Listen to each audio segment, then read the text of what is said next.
Ekana sports city వేదికగా లక్నో చెన్నై జట్ల మధ్య జరిగిన మ్యాచ్లో లక్నో జట్టు 8 వికెట్ల తేడాతో గెలిచి వరుస ఓటముల నుండి బయటపడింది. ఈ మ్యాచ్లో ఆది నుండి చెన్నై జట్టుపై ఆధిపత్యం ప్రదర్శిస్తూ లక్నో ఒక మంచి విజయాన్ని సొంతం చేసుకుంది. అంతేకాకుండా ఈ విజయంతో 8 పాయింట్స్కి చేరుకుని తమ ప్లే ఆఫ్ అవకాశాలను మరింత పటిష్టం చేసుకుంది. వరుస ఓటముల తర్వాత దక్కిన గెలుపుపై మ్యాచ్ అనంతరం ఆ జట్టు కెప్టెన్ మాట్లాడుతూ ఏమన్నాడంటే, గెలవక తప్పని మ్యాచ్లో ఈ రోజు మేం గెలవడం చాలా గొప్ప విషయం. ఇక ఈ రోజు మ్యాచ్లో నేను డికాక్ ఆడిన ఇన్నింగ్స్ ఎంతగానో నాకు నచ్చింది. గత కొన్ని మ్యాచ్లుగా పవర్ ప్లేలో మాకు సరైన ఆరంభం లభించడం లేదు.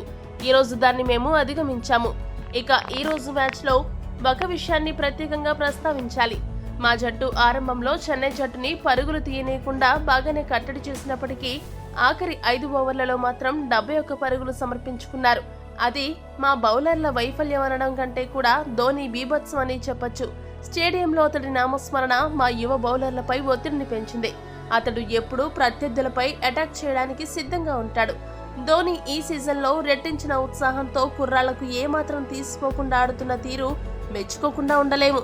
T20 ప్రపంచ కప్ ఆడడానికి కుర్రాళ్లతో పోటీ పడుతున్నట్టు అనిపిస్తుంది అతని ఆట తీరు అని నవ్వుతూ ముగించాడు. ఈ వీడియో కనుక మీకు నచ్చినట్టయితే లైక్, షేర్, కామెంట్ చేయండి. మరిన్ని స్పోర్ట్స్ అప్డేట్స్ కోసం మా ఛానల్ సబ్స్క్రైబ్ చేసుకోండి.